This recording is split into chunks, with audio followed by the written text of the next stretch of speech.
In today's society, what does that even mean? You don't have the cojones to stand up and be a man because you're running around like a child. The simple fact that me being a man meant that I was toxic, all of us men have kind of pushed back against. A man isn't somebody that has to go around yelling and screaming about how big and bad he is. We had our fathers and our grandfathers and the other men in our communities. You want to get to my people, you're going through me. I will stand between you and them all day long. So what does it mean to be a man? Because that's like the universal question, isn't it? In today's society, what does that even mean? For a long time, we had a archetype in somebody like John Wayne that embodied what it was like to be a man. Like we had this visual. But before that, we still had visuals. We had our fathers and our grandfathers and the other men in our communities, but we also worked in a much smaller community, right? It wasn't as dispersed as we are today.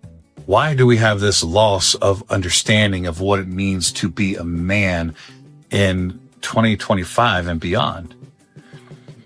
Over the last decade or more, we've really had a pushback on the other side of society. Men for far too long have had all the power in the world, which, we all understand that, but it was abusive in many ways. And because it was abusive, there's a bit of a reckoning, right? The Me Too movement and a few other things going on. And even prior to that, we had a lot of just really redefining what it meant to be a man. The challenge that we run into is at the end, we came up with this phrase called toxic masculinity, right? So when you're talking about toxic masculinity, we're calling out behaviors that just really aren't good. And most men can agree that some of those behaviors, not good at all. The problem is that because pendulums swing usually way too far one way and then way too far the other, the pendulum really swung hard the other direction to where everything about being a man was labeled as toxic. The simple fact that me being a man, standing and being a man meant that I was toxic. And that's something that all of us men have kind of pushed back against.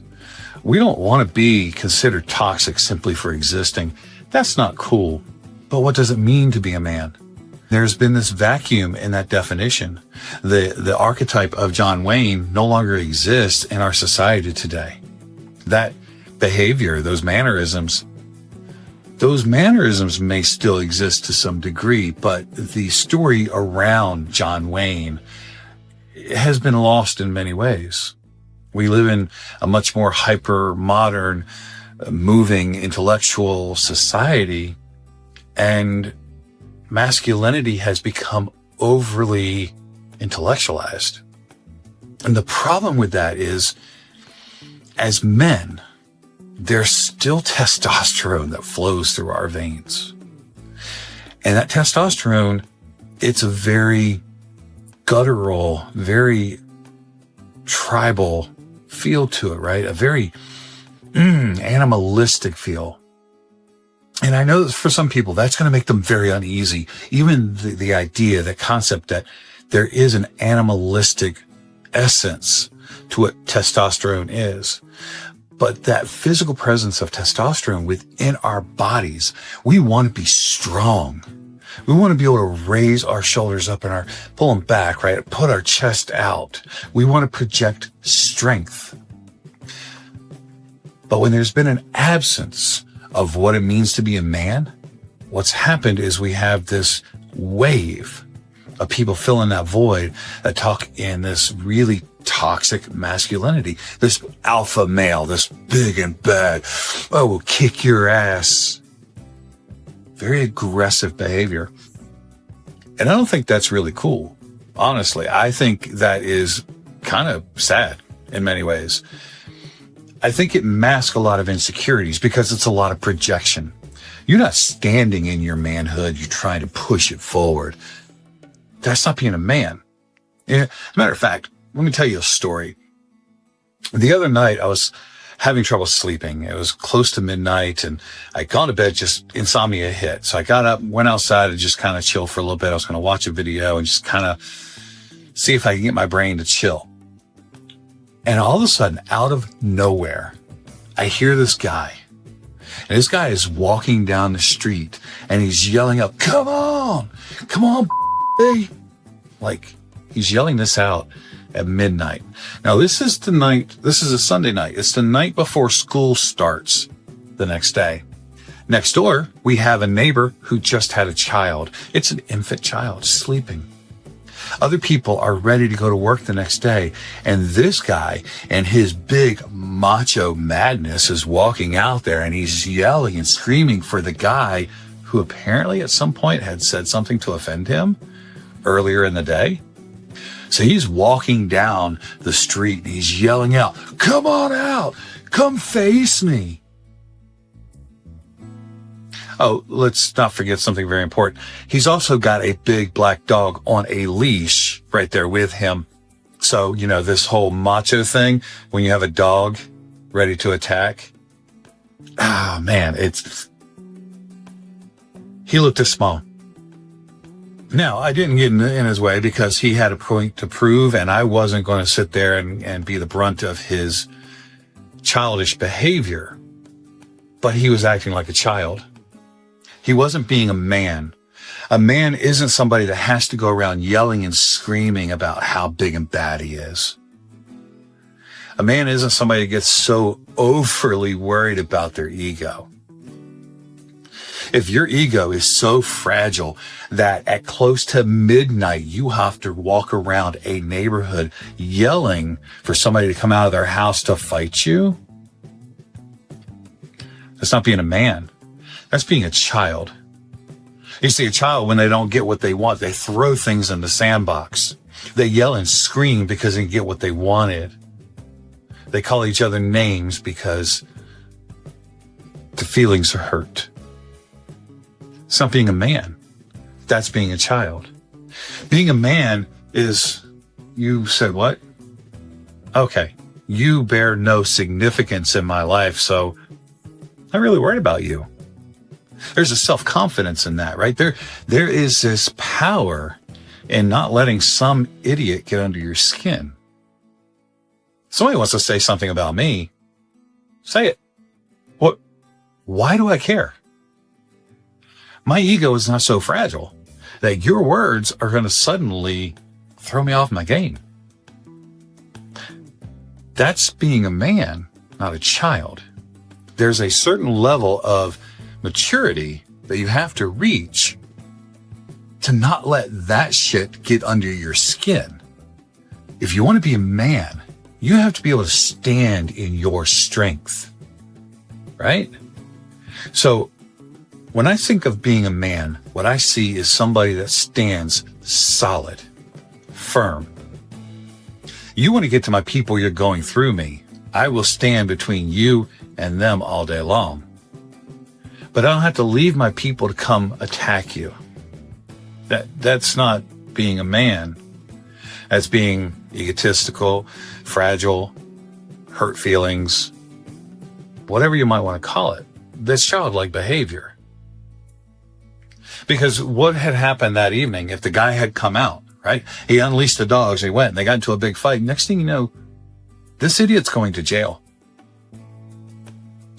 He's leaving all the people he cares about behind. They now have to fend for themselves because his ego got in his way and he had to go pick a fight.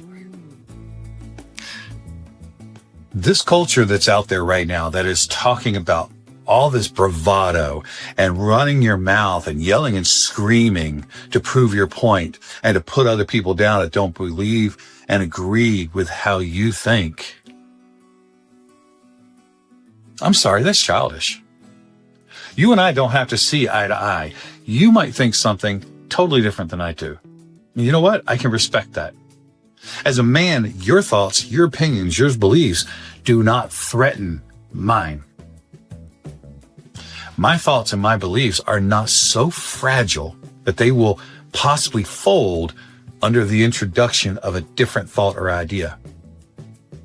This is one of the major issues I have with organized religion in many ways. The idea that you can't challenge the thoughts behind that. Are they that fragile? Do you truly not believe in whatever it is you think you believe in? Because if you can't have a conversation about your beliefs, if you can't even question your own belief, do you even really believe it? I've never had a challenge for me to question everything that I think and believe. Why? Because I want to know that I truly believe it. I want it to be founded in something that was solid. I don't want to stand on quicksand. I don't want to stand on this foundation that moves and shifts based upon what somebody else thinks and says. And I don't want my belief system, my thoughts, what I stand on to be based upon what somebody else happened to say. What I believe is based on what I believe, not because somebody else told me that's how I'm supposed to believe it. That is still not being a man. Again, that's being a child. You're told what you should think, how you should behave, how you should act. See, to me, a man stands in honor, integrity, says what he means what he says, and will do what he says he will do. If he makes a promise, he's going to back it up. If I tell you I'm going to do something, I'm going to be there. You can count on that. I'm loyal. Those people that matter to me, you don't mess with them. And I will be there for them no matter what happens. Cards are down, I'm still there. When things get hard, things get tough, I'm not going to fold. I'm going to stand there, my shoulders as broad as they can be, and I'm going to bear that weight so they don't have to. I saw something about a sword and a shield, and it resonated so deeply with me. We don't use swords and shields today, right? We don't have that. But if you go back hundreds of years, that's how wars were fought. They were up close, face to face, man to man. There was the shield to protect, but then there was a sword to defend. Now, that was also abused at times because power-hungry people had to go out and cause that fight. But if you bring that fight to me, I will stand right here. And I will die standing if that's what's needed. To me, this becomes the measure of a man. A man isn't defined by how loud he can yell, about how offensive he can be, how many pieces of ass he's gotten in his lifetime. A man is defined by standing in his own power and presence, by owning who he is, not being afraid to admit when he's made a mistake, and by taking care of and protecting those in his care and his charge. Going beyond that, taking care of those who cannot defend themselves. Instead of putting your foot down on them, you lift the foot up off of them, because that's what a man does. If you're running around here worried about your ego, worried about how you look to other people, so you have to put out this false bravado to look like and project being a man, what you're doing is simply confirming what everybody else already sees. You don't have the emotional intelligence, the intellectual intelligence. You don't have the cojones to stand up and be a man because you're running around like a child, offended by every little thing that might come against you. Stop with the false bravado. Stop trying to mask your insecurities. Know who you are. Live in that.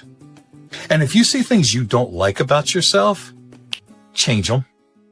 Just work your ass off to do it. It's not that hard.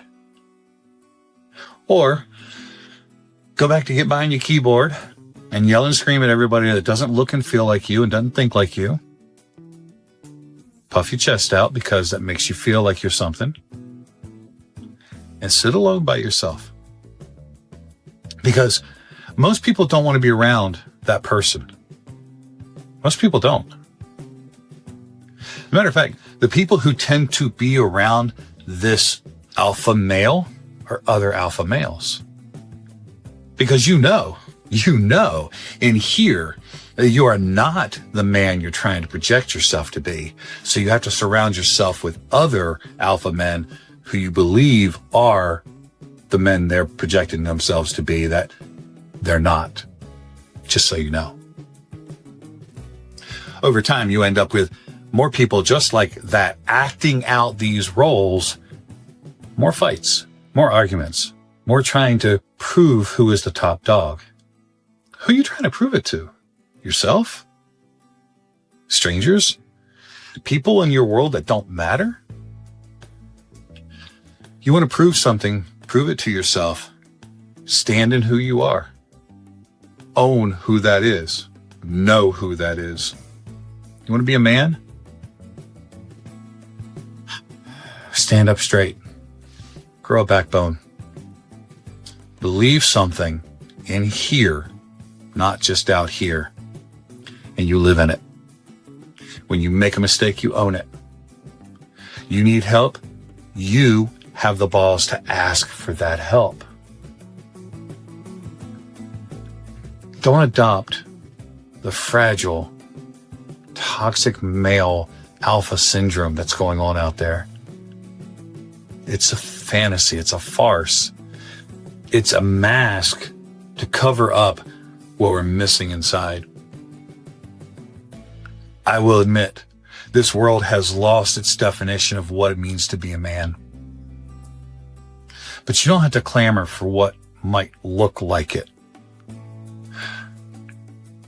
As a man, you get to do something very unique. You get to define who you are as a man. I was trying for a while to really figure out what is it that makes me feel like a man. Is it when I work out and I pump that iron? There's some strength that's in there, and that testosterone just feeds into that. So there's a little bit of that. But what makes me feel like a man is I own me. I own my thoughts. I own my beliefs. I take care of my people. And come hell or high water, you're going to have to go through me to get to them. And I will stand in your way the whole way. I won't back down from that. Because my loyalty to them is to make sure they're okay. So I hope this challenges you. I know there are going to be some people pissed off about this idea because they have to be macho. They have to throw it out there. They've got to show this alpha energy. But I'm going to implore you, take a step back from that edge. Look at who you are. Understand who you are. Fix what needs to be fixed. Learn how to believe in yourself. And begin that process of becoming a man and not a caricature. If you've stuck around this long, drop me a comment. Let me know you're still here. Say hi, please. You're my people, and I want to talk to you more. And if you have any ideas that you want to be seen in these videos, something you want me to talk about or bring out, let me know. In the meantime, subscribe if you haven't, because that's important. It helps this channel grow. And I will see you next time.